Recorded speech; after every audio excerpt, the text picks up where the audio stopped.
So the session is entitled Developing Education and Reaching New, very important word, new target groups.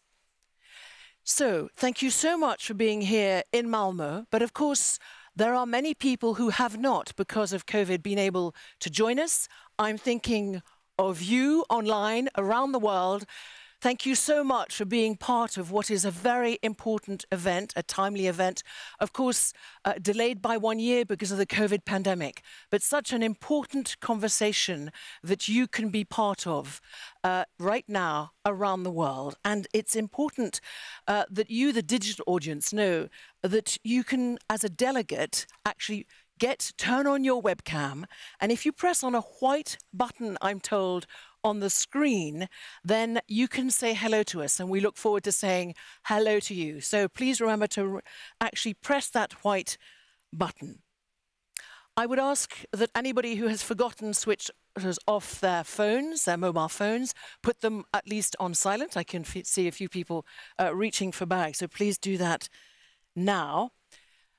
And you online can not only be part of the discussions, but as delegates, accredited delegates, you can submit questions to this session. We will be joined for a while, in a little while, by the Swedish Prime Minister, Mr. Löfven. I understand he's trying to get to each breakout session, so he will discreetly come in and discreetly leave. But that is wonderful news that he can come and join us.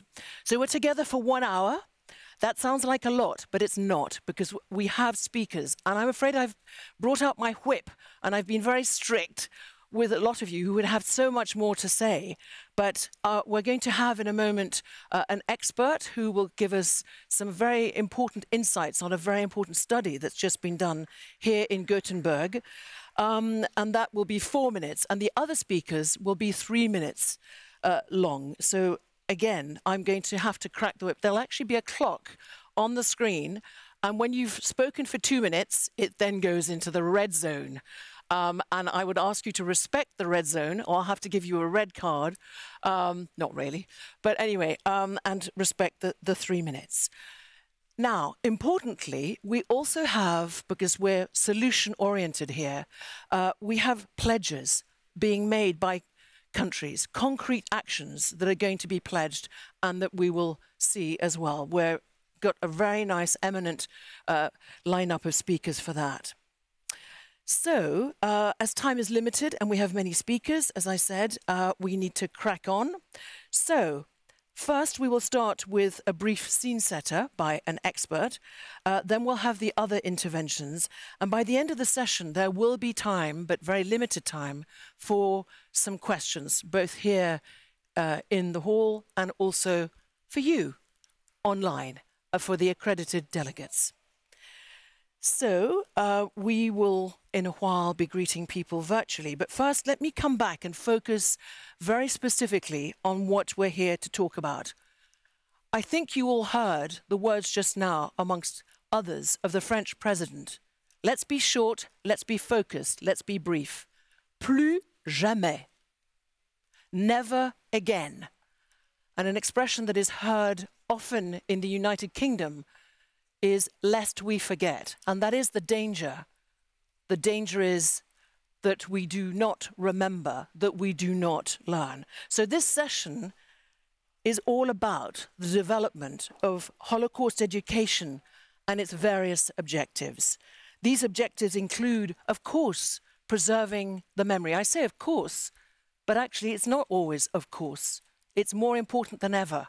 As we lose people who are dying every day, the last survivors of what actually happened. It's not fiction, it happened. And it's important to look at what actually happened, to understand the course of the historical events, how they happened, how they unfolded, and who was involved, and what is involved, and what we can learn from it, us, the human race. If we're to do climate change together, we very much need to do this together, as we heard also. The role of education is absolutely crucial. And when we're talking about education, we're not just talking about formal education, we're talking about informal education, Education is basically a message that gets to you. And we know one of the things that is so true in the 21st century is social media has its part to play. Informal conversations have their part to play. So that will be really, and we're not just talking about anti-Semitism, we're also talking about anti-gypsyism and other forms of racism. Indeed, any forms of racism, of discrimination, because it starts in the mind and at varying degrees, it can then take all kinds of different forms. And that is what really we all need, all our countries need help on. Because if you think that it's not going to happen to you, that's the danger. Prevention is better than cure. So it's about also reaching a wider target group that is absolutely, so that teachers can be given the tools, so that teachers and education can be effective. How can we improve it?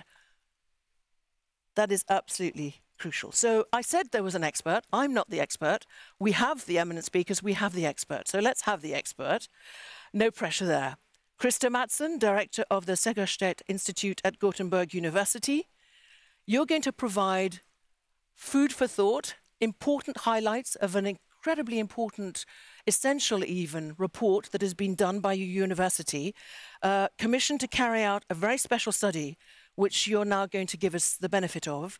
And the aim of this study, I understand, was to write this report on education to counter anti-Semitism and other forms of racism. Krista Mattsson, you have 4 minutes. Thank you. Dear friends, I will begin with a quote from a student.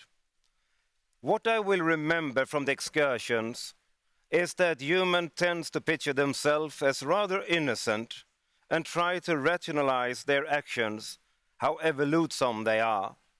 If you breach a moral boundary, you will just go ahead and make a new boundary further and further away so that you will be able to live with yourself. This is a quote from Anders, a 15-year-old boy who went on an excursion to Holocaust memorial sites with his classmates and teachers. Anders is not the first to get a stark insight into humanity from being a part of Holocaust education.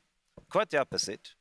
Anders and millions more, each and every year, are trying to learn from history and making an effort to keep the promise of never again true and alive. There is an educational grassroots movement engaged with Holocaust education. This grassroots movement's ultimate goal is to support democracy and peaceful coexistence. Today, this movement is well underpinned by educational guidelines, teaching materials, and highly professional museums. I encounter this movement every semester in our university courses as well in my research. What I am talking about here are those very people who will ultimately enact the visions and the pledges that we will hear about from this auditorium today. In preparation for this forum, the Segerstedt Institute was commissioned to review all research, looking for findings related to learning outcomes on how to encounter anti-Semitism through education, including Holocaust education. By deploying a high-quality methodology, we were able to survey all research on these matters in the entire world between 1945 and 2020. To our big surprise, we could only find 37 studies on how to prevent anti-Semitism and additional 99 studies on Holocaust education. And there are a few conclusions from this review that is essential for you to reflect upon. First, Holocaust education is not focused on anti-Semitism. We found that in 43% of the studies, anti-Semitism is not mentioned at all or only in the passing by. Instead, Holocaust education focuses on preventing racism, promoting tolerance and citizenship education. Contemporary anti-Semitism is rarely touched upon at all. Anti-Semitism is instead seen as a subcategory of racism and not a matter that needs to be attended on its own right. It has been discussed if Holocaust education is an antidote to anti-Semitism. Well, no one has taken the effort to find out. This result implies that we need to improve the situation urgently and rapidly. Secondly, Holocaust education is often used as a means of stimulating students' emotions and developing empathic skills. Although improving empathical skills among students is indeed something positive, this focus does not lead to students developing profound understanding of the causes of the Holocaust. Hence, no meaningful lessons will be imparted to them. Thirdly, the research on Holocaust education is scattered in short-term projects and is uninformed overall about state-of-the-art research on Holocaust and anti-Semitism. To conclude, Anders and his teachers and million others like them are trying to learn from the past and are willing to engage with countering our contemporary challenges. But we could help them to get the most and more out of their efforts by supporting them with high-quality research on how to teach about the Holocaust and also teaching them about how to counter anti-Semitism in contemporary society. Frankly, the weakest point between the historical knowledge and, about the Holocaust and learning about the past is the absence of research. Providing standard for evaluating Holocaust education and increasing funding for interdisciplinary research in this area or to provide the shortest road to rapid improvement within this area. Thank you. Thank you so much. I think that absence of research is very telling and very worrying at the same time. But life is about being aware. So thank you very much for setting the scene and making us aware. So another person who is also going to make us aware, it is her specialty, indeed, Sweden's Minister for Education, Anna Extrom. Please, you have the floor. Thank you very, very much. And indeed, I'm very grateful to Christer Mattsson and his colleagues. The findings that he has presented us does not give me joy, but it gives me determination. It's also a fact that the study he talks about was commissioned by the Swedish government as a way of preparing this summit, this forum. And this study can provide us with much needed insights in order to start and have a real discussion on this topic. And I see this meeting as compared to the meeting we had 21 years ago in Stockholm, which was focused on remembering and looking backwards. This meeting is focused on looking forwards, and teaching and children in classrooms are, of course, an enormously important topic looking forwards. We also need to remember what was said from the scene today, the need to act, to focus on the pledges and to live up to the pledges we make. In Sweden, we have presented a package of pledges. In total, approximately 9.3 million euro per year. And I would like to highlight the pledge we make to promote education to prevent anti-Semitism and other forms of racism, but also the pledge we make to strengthen Holocaust research, and also emphasize that we have included the Roma perspective in a way that hasn't been done before, which I'm very proud of, having been humbled by listening to the Roma representatives during the plenary. Now, education for active citizenship to prevent anti-Semitism and other forms of racism will be supported and promoted through a nationwide undertaking. And also, we want to keep the focus to reach out to those within the education system that are not always reached. For instance, people in adult education, people in non-formal education, and also people who are newly arrived to Sweden and take part in Swedish lessons for adults. Now, all of these will lay the foundation for developing education on the Holocaust and on anti-Semitism and combating discrimination of antigypsyism, etc. And we are talking about the classroom. But we also need to focus on the fact that lessons planned and conducted in schools must have evidence and best practice as a starting point. We need also to focus on what happens in playgrounds, what happens in corridors. And always remember that drafting declarations and curricula and textbooks are easy. Teaching on the Holocaust and on anti-Semitism is hard. Learning about the Holocaust and anti-Semitism and other forms of racism is even harder. Thank you. Thank you so much for being really, I think, candid about the situation. Wow, the opening words, this doesn't give me joy, but it gives me determination. I think that's something that we can all experience and share. And also when you talk about Stockholm 20 years ago was looking backwards, this is about looking forwards, and we look forwards together, and that's why it's so important to have the different approaches and the contributions, candid ones, from different countries, and that's why we're so grateful that so many eminent speakers are here today. Thank you very, very much, Minister, indeed. So we move now to actually a virtual speaker who's going to join us from UNESCO, and that is Assistant Director General Stefania Giannini. Welcome, and thank you so much for taking part in this live Malmo forum. The floor is yours. Thank you. Thank you. Good afternoon, everybody. Let me start to say that I fully share the same sense of determination which Minister Extrom just mentioned, and we share the same mission, so to say, in this education for Holocaust and memory and what we are doing together from UNESCO perspective. Well, the Holocaust is not just one history, but 6 million histories bounded together by the hate-filled actions of the Nazi German regime.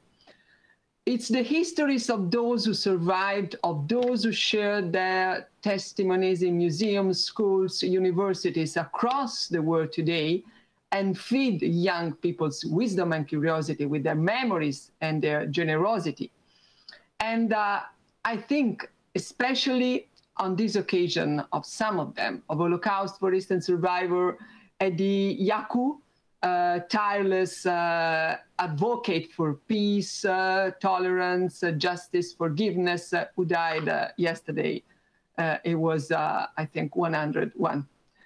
And it's the histories of those people, of those individual men and women who perpetrated or aided and abetted the most heinous of crimes. Those who stood by in silence. And the Holocaust changed the course of the world's history, for sure, we know.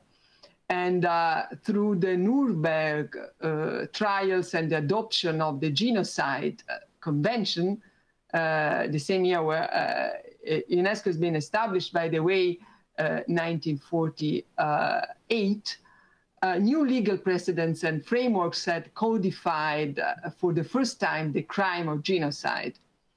And it brought human rights to the forefront of the international agenda, enshrining in law that all human beings are born free and equal in dignity and rights. And this is the principle, the ground of our action today.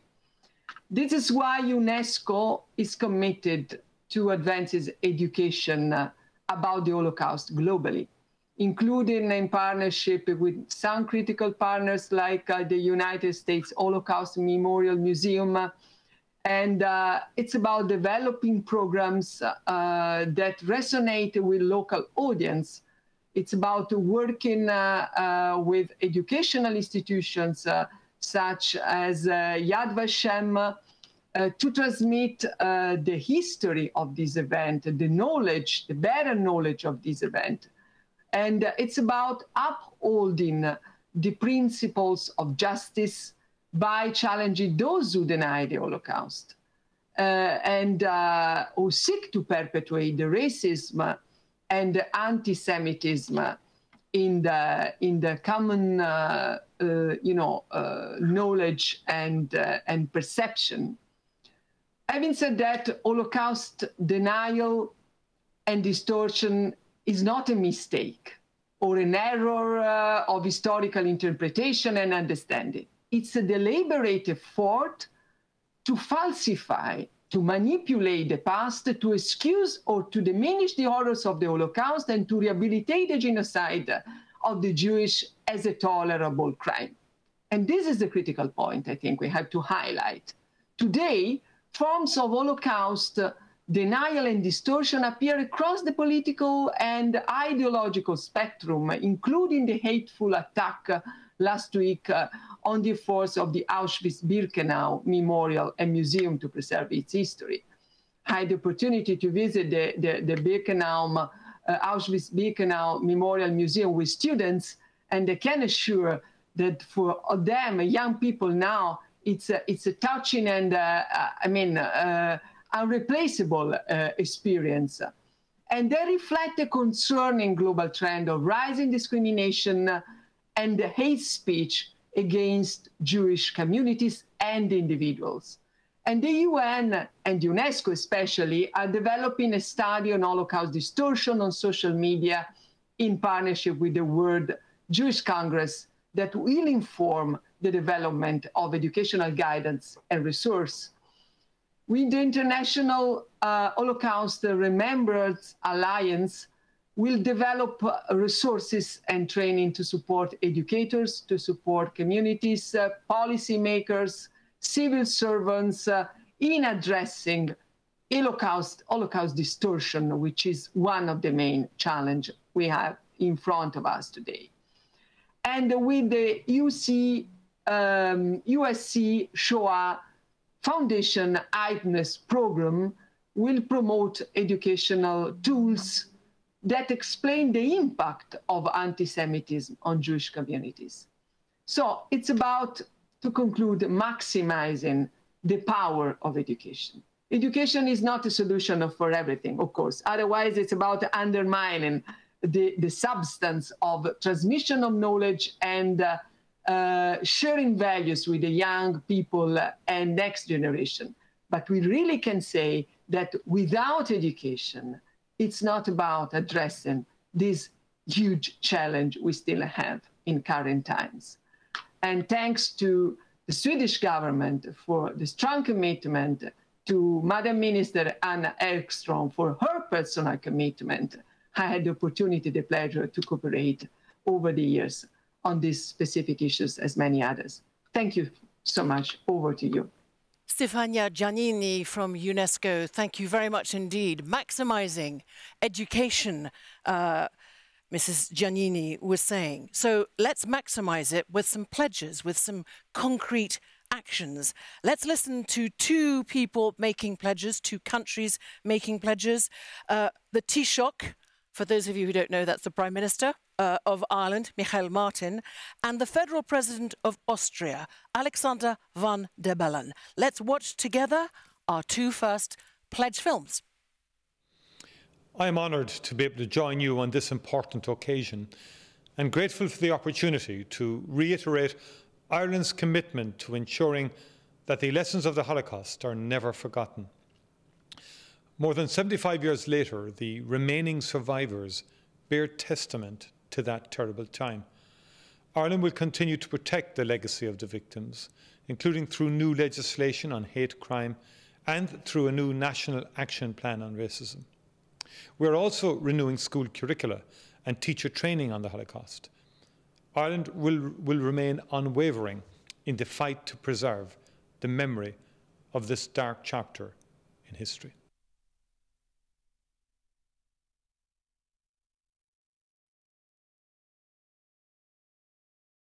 In view of the darkest chapter of its history, Austria has a special historical responsibility. Part of this is fighting anti-Semitism, which has taken on many faces today. This is why we pledge to foster and reinforce awareness and efforts within society to fight anti-Semitism and to educate people about the Holocaust. In this regard, we will, for the first time, confer the annual Simon Wiesenthal Prize for Outstanding Civic Engagement. So 2 countries with pledges in Ireland about new legislation on hate crime, renewing the school curricula. That is such an important thing to do. Start them early, get them early, help them to understand as they grow up. That is so important in young minds to get that right. And then Slovakia talking about the special responsibility that they have. So now let's turn to Italy. And the Minister of Education, I'm so pleased that you can be with us, Patrizio Bianchi. You have 3 minutes to talk to us about Italy and really your contribution here today. Yeah, thank you, Benedicta. Let me thank you at the very beginning, Anna and the entire Swedish government, to have decided to organize this forum now. We are in a special moment, and the risk after pandemic to have a resurgence of neo-fascist, racist, and anti-Semitism movement is very high. The idea to put now this conference means that there is no tolerance against new fascism. And for this reason, I think that it's important to speak about the education against anti-Semitism. In this sentiment, in this sense, last year, in January, at the top of the emergency, of the pandemic emergency, Italian government decided to have a national strategy, inducing all the institutions, all the parts of the country, to work together in order to diffuse this culture on the memory of Holocaust, but also to reflect how this memory is relevant for everybody now. Why we have to teach to our children this probably for them faraway story, because this is the present, this is the future. We have to refuse any kind of ideology and practice that is based on racism and discrimination. We have created a task force. Milena Santarini, that is here in some place here, is responsible for the national strategy. And the national strategy is based strongly on education. And we change our curriculum in history because it's important for young people to have the sense of history, the sense of time, the sense of space. What is not simply Facebook. The life is not simply online. The life is life. And the people, they have to understand, the young people, they have to understand that they have to share sentiments. And the basic sentiment is sentiment for democracy. It's clear that our national strategy was based on the IDO definition, but it's based also on our constitution. And our constitution is based on this idea that rights, personal rights, must be coupled with solidarity. Personal rights and solidarity. This is the basis of our education system. Thank you. Thank you so much. Yes, please. Personal right and solidarity. Life is not just online. It's not just Facebook. That is such a difficult message. It sounds simple, but actually, the genie is already out of the bottle. The reality is that the devices are in bedrooms, that it's very difficult, and it's very difficult for parents, difficult for teachers. That is what we're really dealing with, and that is indeed why this is such a timely forum. Thank you so much for speaking from the heart, clearly with no notes whatsoever. It doesn't mean the people who speak with notes, they speak in a different manner, but it was good to hear what we would call in French, le cri du cœur, the cry of the heart, and indeed of the soul. Thank you very much. So we move now to Prime Minister Eduard Hegar, who is from Slovakia, and we're so grateful that you are here. Please, your 3 minutes start now, and we're really looking forward to hearing what you've got to say. Thank you very much. First of all, I would like to special thanks to the Prime Minister, Stefan, for organizing this great event. I think it's very important that we speak on this behalf. And I will start with the sentence that I heard many years ago, and it says that the country that doesn't remember its history will have to experience it again. And we don't want to experience it in Slovakia, and I hope we don't want to experience it in Europe. No, not the World War, not the Holocaust anymore. And in Slovakia, we have also our sins of the history of the World War II. And therefore, on the 9th of September this year, we commemorated the 80th anniversary, or 80th anniversary, where the Slovak wartime government back then adopted a Jewish code against Jews. And our government decided on this occasion, on the 80th anniversary, to adopt a public apology to the Jews. We did an event, but we also approved on the government an apology to the Jews, to the Jewish population for this really sinful act. And we also, what we did in Slovakia, what we are trying to promote this whole idea. In 2016, we opened the museum, Holocaust Museum, on a place where there was concentration camp. We had this place in Slovakia, in Sereď, and we opened it in 2016, and we bringing students, teachers, and also other people in this place, so they can see what the people had to go through, what they suffered, where there was the place where they met the beloved ones for the last time back then. And 90,000 people went through it. Half of them were students, and it's really, that's a place. And as we heard today, it's where your emotions are hid, and I think that's very important. And now the era, we want to enlarge this hall into a full museum because it still has room to go. And also we would like to create a Holocaust memorial to the Holocaust victims. That's our pledge to increase, but also to increase the number of people coming to this particular place.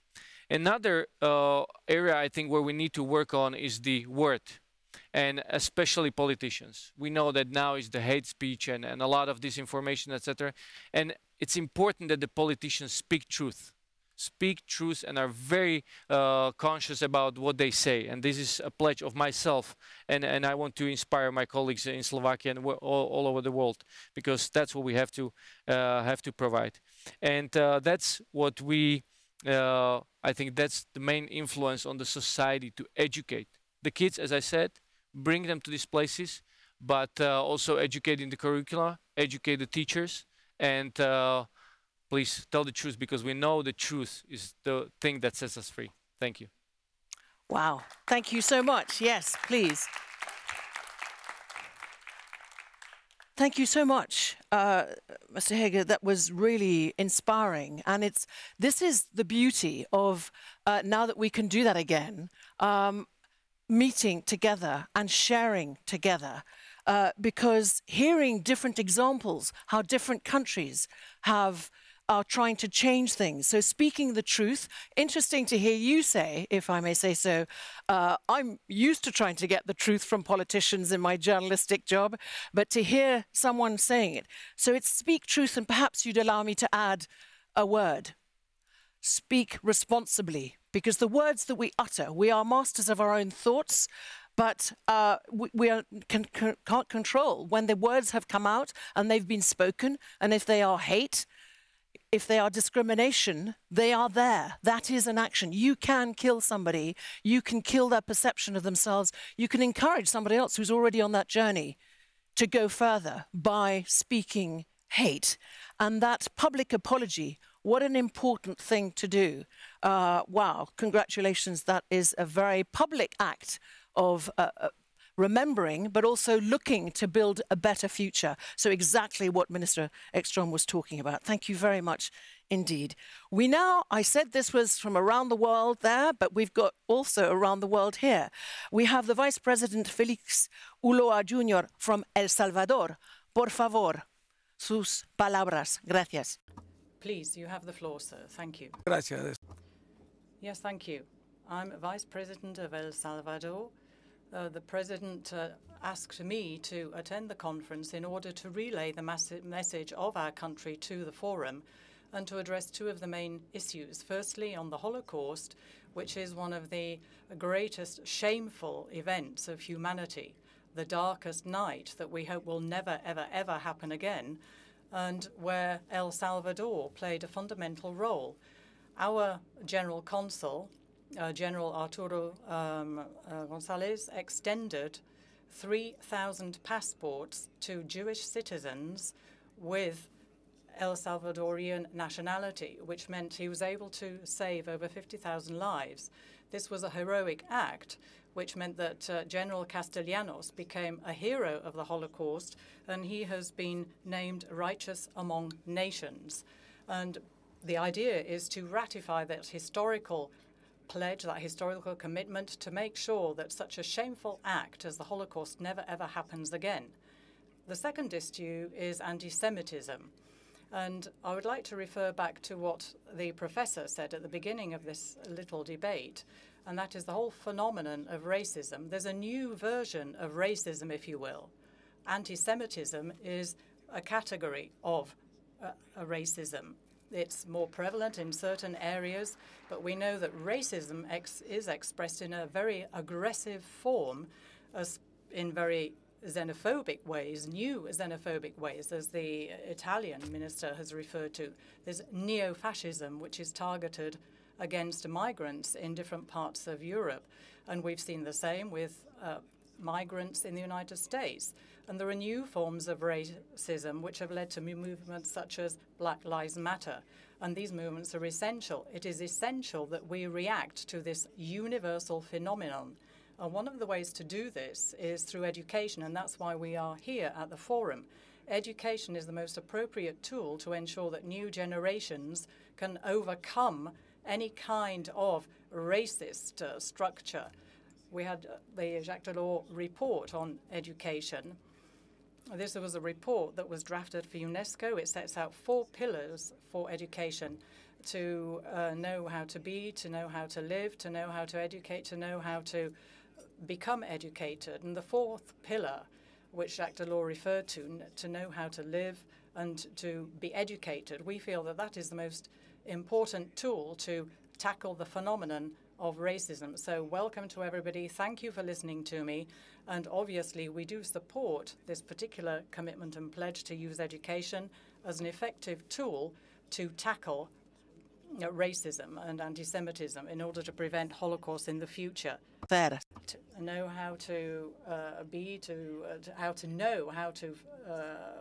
taught. That's so important. Thank you so very much, Felix Ulloa Jr., for your contribution today. And now we move to the Foreign Minister Gordan Grlić Radman of Croatia. I hope I haven't massacred your last name.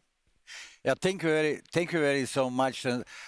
Prime Minister left, but he is the ministry, and I really would like to thank the Swedish government and your minister Justin for successful organization of the Malmö Forum in physical form. It's very, very important. When it comes to Croatia, and I really would like to emphasize how it's important actually Holocaust in Croatia. And it is not by accident that Croatia has been from the very beginning an active and committed member of International Holocaust Remembrance Alliance. And we have already started preparation for Croatian IRA in 2023. And so it is so far the most important pledge. So the presidency will be prepared by the governmental working group, tasked with drafting the program of the presidency and leading all activities, including outreach towards our IRA partners. So we should take into account, of course, that the horrors of the Holocaust shook foundations and of our civilization, and of course left a deep scar on the territory of Europe. There is no doubt that suffering of the Jewish people during the Second World War is the darkest moment in human history. Therefore, it is our collective duty to strengthen Holocaust remembrance, fight against anti-Semitism and Holocaust distortion and denial, This is even more important now, right now, as we continue to witness a worrying increase in hate speech. So, Minister also mentioned the new fascism and hate crimes, racism, xenophobia, and intolerance. Furthermore, social media increasingly shapes the way young people think about politics and history. Investing in education is a key solution against these threats. Younger generation, of course, deserve education that promotes interreligious and intercultural awareness, dialogue, and understanding, thus putting an end to violence. Therefore, learning about the Holocaust, its causes and consequences is an integral part of the Croatian school curricula, which is being constantly upgraded. In all our educational activities, Croatia relies firmly on tools developed by IRA with the aim of furthering the quality of Holocaust education. I know that my time is limited, but it's very important. I am proud that Croatia was the first member of IRA that has translated IRA's recommendation on teaching and learning about the Holocaust. Despite the COVID-19 pandemic, we will continue to focus our efforts on raising awareness among primary and high school students on the horrors of the Holocaust, which includes state-sponsored visit to Jasenovac's memorial site. In 2022, in cooperation with the Memorial de la Shoah Museum, Croatia will participate in the organization of 2 international dialogues with our neighboring countries, the first with Italy and Slovenia, and the second with Bosnia and Herzegovina and Serbia. In addition, a 7-day seminar on teaching about Holocaust for 25 Croatian teachers will take place next year in Yad Vashem as a continuation of our intense cooperation aimed at enhancing the competencies of Croatian teachers. Yet, Holocaust education is not only important for young people, it needs to be a lifelong endeavor. Today, with so few survivors remaining, there is a visible decline in knowledge of the Holocaust and its consequences, which requires action from the international communities as a whole. Finally, we place high value on cooperation with our non-governmental partners, which includes providing financial support to NGOs engaged in non-institutional education on preventing hate speech. I also heard in the plenary session some speakers, they once said, it is our duty to remember and to react. What could happen if we do not respect each other? I would like to say that so we are born alone, but to live together is something to be learned. Thank you very much. Thank you so much. Thank you very much indeed, and we wish you absolutely best of luck with the preparation of ARA in 2023. And by the way, there are 50 countries, in case you didn't know, that are taking part. It may have even surpassed that. And you were talking about non-governmental organizations. I understand there are at least 30. So they are present here. And please, I will encourage you to do so. This is a unique opportunity. This is a moment. This is another moment. Out there, or in here, there are people you may never meet again. The likelihood, and research tells us, if you speak, please speak to 2 people in the next 2 hours that you've never spoken to before. It's easy to speak to people we know. If you do that and you exchange details, you're more likely to pick up the phone. You're more likely to text them. You're more likely to WhatsApp them. You're more likely to discover common ground. Indeed, can I also set you the target to find common ground with the 2 people, not what separates you, what unites you. And I pledge to do the same. So would anybody like to put their hand that they're not prepared to accept my pledge, that you speak to 2 people? I might come and find you and check you. Yeah, okay. Excellent. We have somebody waiting for us virtually, I understand. It's our 7th speaker, Anna Mirga Krushetelnika from European Roma Institute of Arts and Culture. You are very welcome. We look forward. I'm afraid the clock starts ticking when I say now. I've said it once, but I'm going to say it a second time. It's 3 minutes, please. Your 3 minutes start now.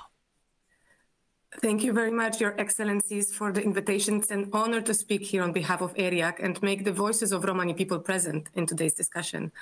We, the Roma people, are an international diaspora of around 12 million Europeans with around 4 million community members spread across the world. And throughout our millennial history, we have been victims of different forms of anti-gypsyism, a specific form of racism against Roma, ranging from slavery to forced labor, mass imprisonment, and genocide.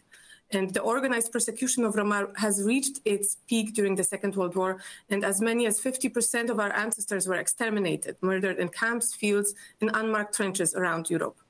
Yet despite this fact, until today, Roma Holocaust still does not form part of the canon of European history and remains largely unknown. Many European governments have not officially recognized this historical fact and a common historical responsibility. There are still innumerable sites of Roma Holocaust which remain profanated and countless mass graves which await proper commemoration. In most countries, there are no memorials or acts of institutional recognition which position the Roma Holocaust as central and inseparable from the mainstream narrative of national and European history. And there are few museums, fewer research centers, and educational institutions which focus on centrality of the Roma Holocaust experience. And let me stress that the lack of recognition of Roma Holocaust reflects the long-standing discrimination faced by my community. The Roma Holocaust recognition is thus an important rallying point for our community to challenge ongoing hate speech and violence, which persists until today, particularly in response to the rise of populism and far-right across Europe and beyond. And of course, education plays a key role as a tool to prevent and combat anti-Gypsyism. However, this requires active contribution of member states. Schools, public educational and cultural institutions are essential. And in fact, Council of Europe recently recommended that Roma history is included in textbooks and encourages countries to do just that. Supporting infrastructure for Roma memory and history should also be created. And at the same time, it will require efforts of politicians and political elites to take an active and assertive stance against Roma Holocaust denial, and more importantly, against the anti-Gypsyism and hate against Roma, which we witness still today. At the same time, Roma community members have been the leading forces in filling the blind spots on Roma Holocaust narratives and preserving our historical memory. Outside of formal education systems and using the language of arts and culture, Roma scholars, artists, and activists have been safeguarding Roma memory and building awareness of history among Roma and non-Roma through informal educational tools, online and offline. ERIAC, with our 230 members, we are at the service of the states to serve with our expertise and knowledge to help to advance together in preserving Holocaust memory and to prevent it from ever happening again. Thank you so much. Well, what an interesting contribution. You are recognized here. Yes, if you would like to applaud, please do. Thank you very much indeed for that contribution. And I think you win the prize for being bang on 0 seconds. Thank you for actually including so much. So the Malmo Forum very much recognizes the anti-Gypsyism and is trying to help set that record straight. It's all forms of racism. We are very clear. Thank you so much for your contribution. Thank you so much. Sorry you can't be here in Malmo. Another time. All right, thank you very much indeed. We move to a pledge film, so keep your eyes on the screen. We have a pledge for the Minister of Culture, National Heritage and Sport from Poland, Piotr Gliński. Let's watch the pledge film together.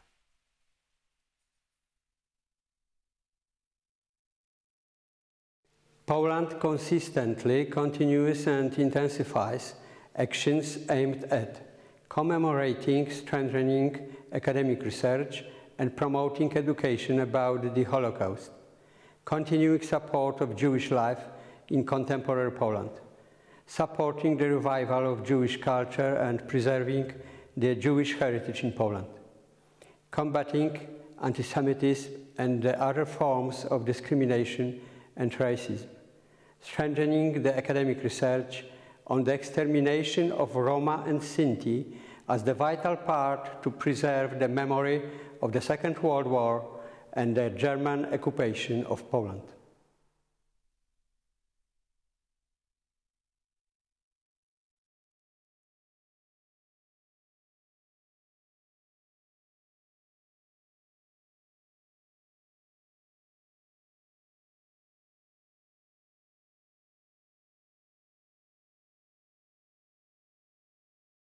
interesting to see those concrete pledges too. I understand that people online have been sent a link, and possibly you have too, and that the pledges can be looked at and read online. Please check with the organisers for the exact link. But that's interesting to look at the pledges and whole countries to account.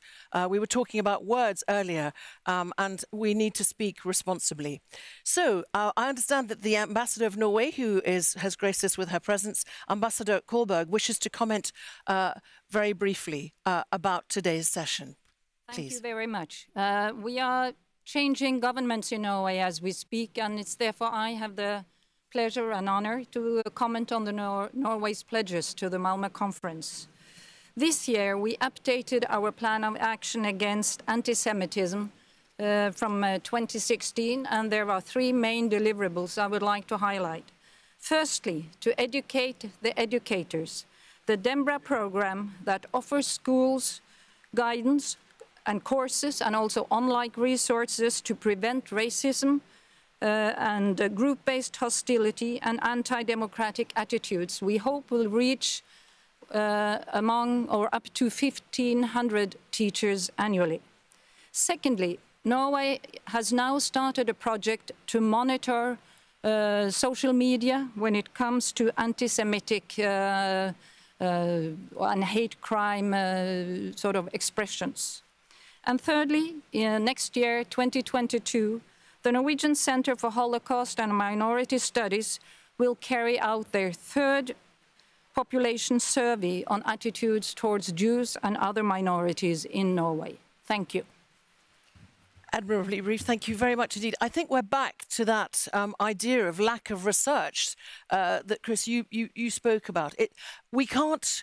How can we plan future actions when we haven't done the research and we don't know? It's like opening a cupboard and you're planning on cooking something and you have no idea what's in the cupboard. So it is so important to actually understand what is going on in a country. Educate the educators, educate everyone, educate children, educate adults, educate politicians, educate journalists who have such a role to play. I'll put myself in there. You know, it's so important that the media behave responsibly and that we use our words with care. Alas, that's the time that we've got left. But I just was thinking of a question. What is your legacy? Or ask yourself the question, what is my legacy? What am I doing? I'm here physically. I'm going to talk to 2 people I've never met before because the moderator said it was, I'm going to find something in common. And then I'm going to pick up the phone. I'm going to text that person. I'm going to WhatsApp. Do it while it's fresh. Allow yourself to feel moved by the incredible pictures in the exhibition. So much work has gone into this forum. You're here, you're alive, and yes, you can eat and talk to somebody. Embrace carpe diem, embrace this day, embrace this place, embrace what you're here for. Make a difference that you can, and your children and your grandchildren and your friends will say, hey, wow, what was that conference about? I met a train manager, and when I told her, who is Swedish, she said she didn't know why, but she's always loved Jewish music. And she started talking to me, and I had the wrong train ticket, and first she wanted me to pay it. And when she knew I was coming here, she wished me and the conference well. So there are all kinds of people. You will go back home, you will go back to your offices, and you can be agents of change. Please do. And I pledge to better understand, to better talk. Anti-Semitism, anti-gypsyism, any form of racism. It is our future. It is our planet. We can make a difference. Know that the discussions here are not just staying here in this room and indeed down the line. There will be another breakout session this afternoon after your lunch. And it's important that you know that what has been discussed here and in the other 2 breakout sessions, I understand, are going to actually feed into the forthcoming work on remembrance of the Holocaust and combating anti-Semitism. The pledges will be followed up during the Swedish presidency of the IRA beginning in 2022. So the work goes on and needs to go on. So what is our legacy? So lunch. important. It's just 2 minutes past 1. Okay, so heads of delegation, you are going to have lunch with Prime Minister Louvain, and delegates, you're going to join the State Secretary, Karen Wallenstein, for lunch. There's staff that's going to show you where it is and if you need to pop into the toilet. But this time, second breakout sessions are going to start at 14:50, I understand. So please return your headsets or leave them on your seats before you leave. Enjoy your lunch. Bon appétit. And as I said, speak to somebody, 2 people you've never met before. And thank you so much for being here today, making it tomorrow. Please help me to thank the eminent speakers, our experts, the minister, and of course, all the people there. Thank you so much for being here. Let's make a difference. Vive la différence. Okay? Thank you very much.